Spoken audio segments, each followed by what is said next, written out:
focus of right now. Wilder, Fury 2, here we go.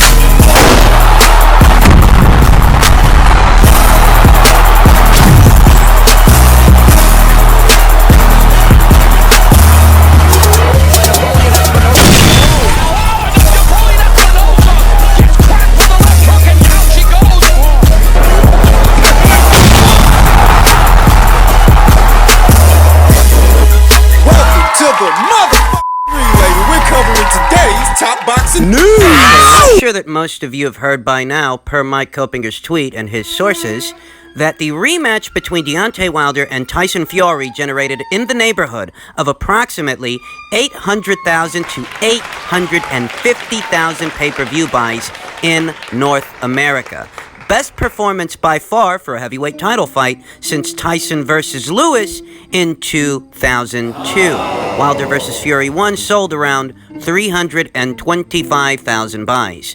No heavyweight fight in recent memory has garnered this kind of fan reaction. In America. No heavyweight fight here stateside. In America. Okay, emphasis on stateside, because big heavyweight fights have been happening abroad. Fights that have yielded bigger returns than this, but better still, these are very good numbers, very encouraging numbers that exceeded my expectations.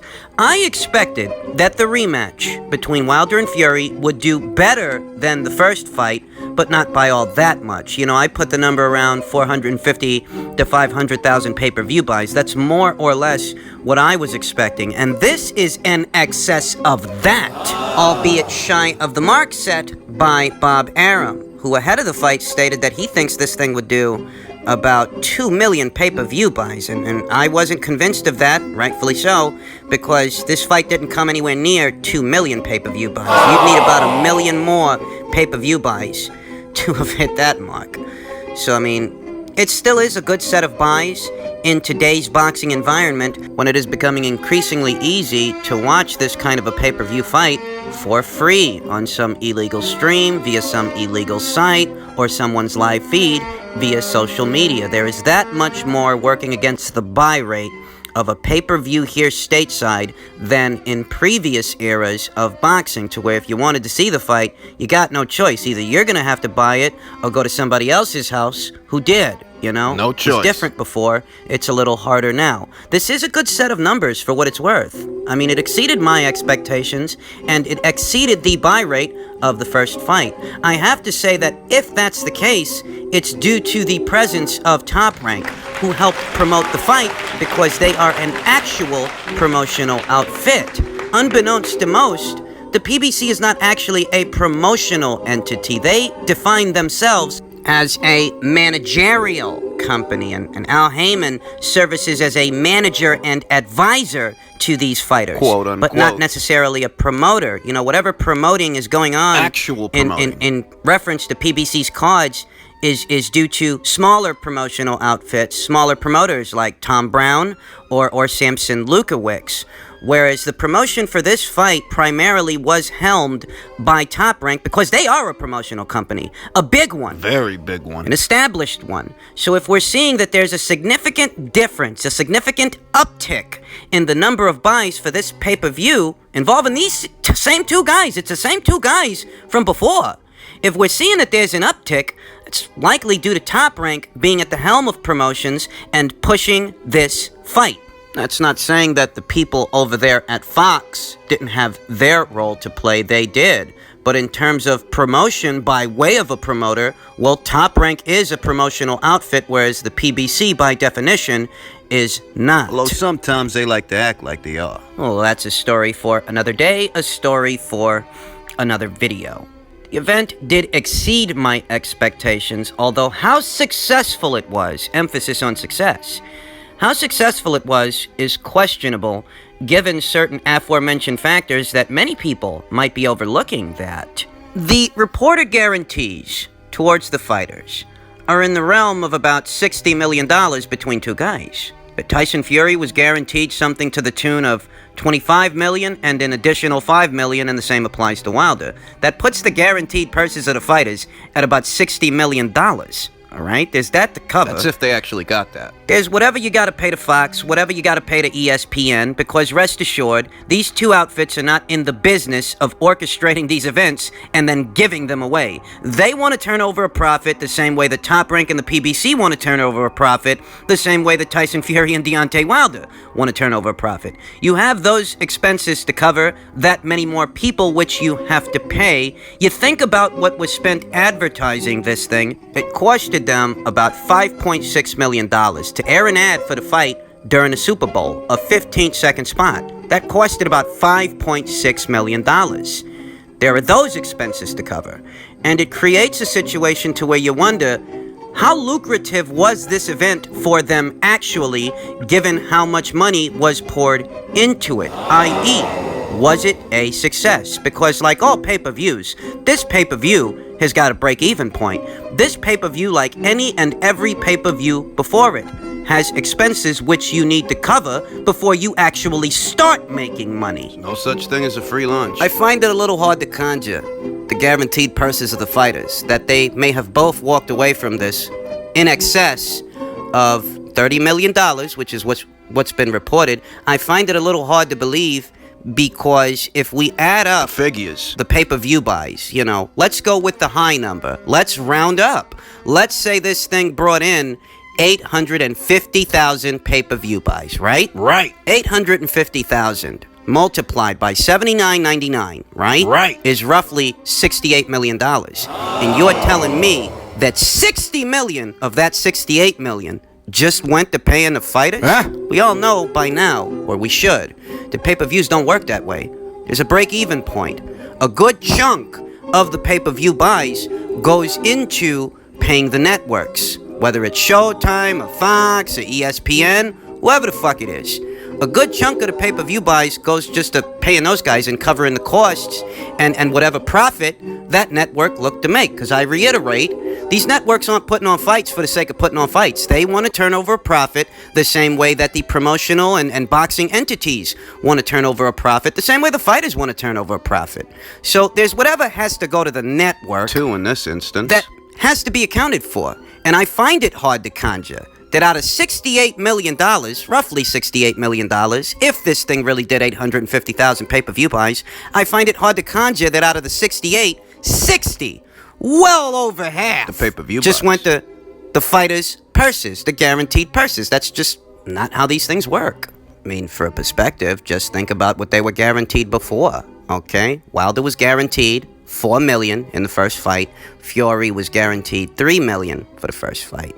The break-even point for the pay-per-view was about 250,000 pay-per-view buys. That's saying it had to do in excess of that for them to really start making money. That 250,000 pay-per-view buys adds up to about roughly 18 million. Just about 18 or 19 million. Whereas the sum total of the pay-per-view, 325,000 buys multiplied by the going rate for the pay-per-view, something between $75 and $79, that gives you about 25.6 million. So think about that number. It brought in about 25, and out of the 25, 18 or 19 million went to just breaking even. It's not until you make that 18 or 19 that you cover the costs and you start making money. You see what I mean? And in that situation, the guaranteed purses for Wilder and Fury, they were nowhere near 25 or $30 million. They were about 4 for Wilder, 3 for Fury. In this fight, these are significantly bigger guaranteed purses to the fighters. Significantly bigger. So big that you're basically saying 60 million goes to just paying the fighters their guarantees. Whereas the pay-per-view itself only brought in about 8 million more than that. You understand? Do ya? It brings in 68 million, and we are to believe that 60 of the 68 is going to just the fighters. I don't think so. I mean, there are the networks and all those people to pay. You have 2 very big networks. You have 2 very big boxing outfits. You have all the people associated with those outfits that have to be paid. I mean, like I said, it's a little hard to conjure. It did do very well at the gate. They did manage to bring in 16 million point 92 out of 15,000, close to 16,000 tickets sold. So there is that to consider also, but even with that, there are still expenses attached to it. I don't think it's a question of whether or not they turned over a profit. Perhaps they did. I don't doubt that. So much as how big of a profit did they turn over when there were so many fingers in this pie? You have that many people to divide the pie amongst and with. That's what I'm getting at. For what it's worth, it turned out to be a bigger fight than I thought it would. It actually did. And it's a fight that a lot of people are talking about. A lot of people all around the world. Wilder's excuse for why he lost the fight, it wasn't just reported by Boxing Scene or Bad Left Hook or the usual entities that report on news associated with boxing. CNN actually reported on it as well. So the fight was big. However, it is the overall profit margin for the fighters, their marquee value, in retrospect with who else is out there, who else being Anthony Joshua. If you want a perspective, consider that at 850,000 pay-per-view buys, multiplied by the going rate for the pay-per-view, you're looking at roughly $68 million, right? That $68 million is intended to be divided between a lot of parties. It's intended to be divided between Fox, ESPN, the PBC, Top Rank, Tyson Fury, Deontay Wilder. This $68 million is intended to be divided amongst all those people. $68 million.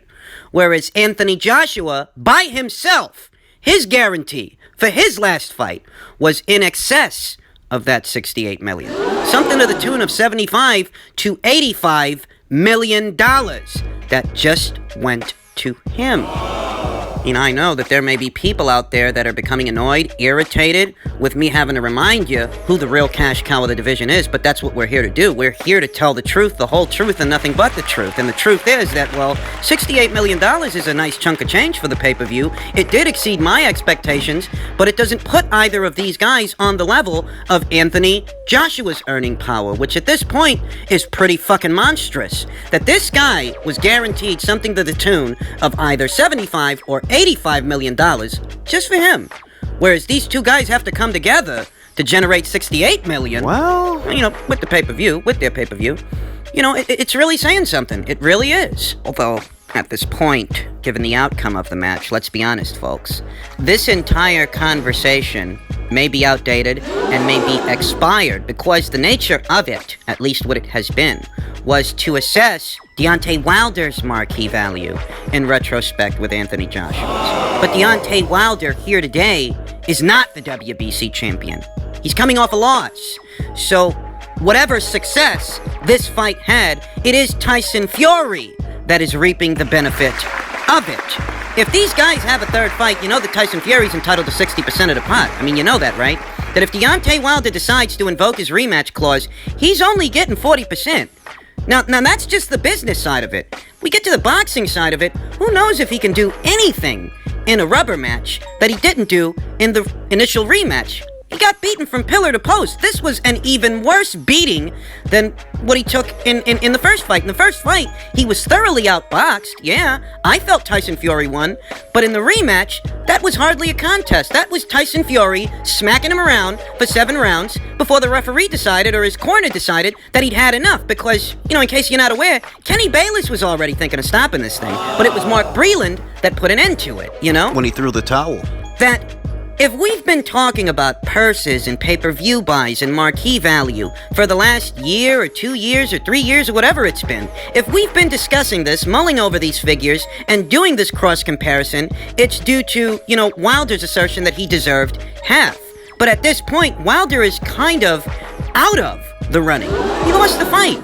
Currently, he's the laughingstock of the heavyweight division, given his comments after the fight that it was his costume of all things that weakened his legs. Not the 273-pound man punching him in the face, but his costume, the regalia associated with the fight. This has rendered him the laughingstock of the division and arguably of the sport. It's gotta be bad that CNN took their time to shed light on this story. Okay, that's a major news network, viewed by millions upon millions, and they actually took time out of their busy day to tell everyone that Wilder's excuse for losing a fight was that his costume was too heavy. This is 6'7", 240-something pound man saying that 40 pounds was too much for him to carry from the locker room to the ring. At this point, Wilder's marquee value, whatever, it's taken a critical hit. Because he's coming off a loss. You're not the champion anymore. There's a lot of people laughing at you based on what you said. It's not even a question of cross-comparing Joshua's marquee value with Wilder's, because at least now, Wilder's out of the running. He's got to try to see if he can get himself back in contention. But if he does, well, you're not going to get the 50-50 split you got before. You're going to get a reduced split at 40%. And that's not even your biggest problem. Your biggest problem is figuring out how to beat Tyson Fury, since you've had 2 fights with him already and you couldn't get it done. There's a lot of people out there that, in spite of the draw, they don't think Wilder deserved a draw, not in the first fight, and I'm one of those people. But in the rematch, it was hardly a contest. You got beaten from pillar to post. That's your biggest problem. How can you beat this guy? How do you do it? Because you've had 2 chances so far, and even if you go with the judge's decision, even if you want to call it a draw, Wilder couldn't figure out how to beat Tyson Fury in the first fight, and he did an even worse job in the second fight. That's your biggest problem. Not marquee value, not at this point. Your biggest problem is figuring out how do you beat Tyson Fury, because you haven't yet, and you've had 2 chances. You've made 2 attempts to beat this guy so far, and it hasn't happened for you yet. If you were going to get this guy, it would have been in the first fight when he wasn't battle-hardened, or at least as battle-hardened as he used to be. But over time, he became more well-conditioned, which is basically what he needed, because in terms of the boxing, he was already a better boxer than Deontay Wilder, and he proved that in the first fight. It was his physical condition, perhaps, that required some improvement and some tweaks to his technique as to how he is going to approach the fight with Wilder and deal with his power. Okay, those tweaks and adjustments were made, and that's why Wilder lost the second fight in the fashion that he lost the second fight. You couldn't get him in the first fight. You didn't get him in the second fight, so what the hell are you going to do in a third? Ladies and gentlemen, at least for now, the discussion of Wilder's marquee value in retrospect with Anthony Joshua's, that conversation is kaput, because that's the least of Wilder's worries. That's not his biggest problem here today.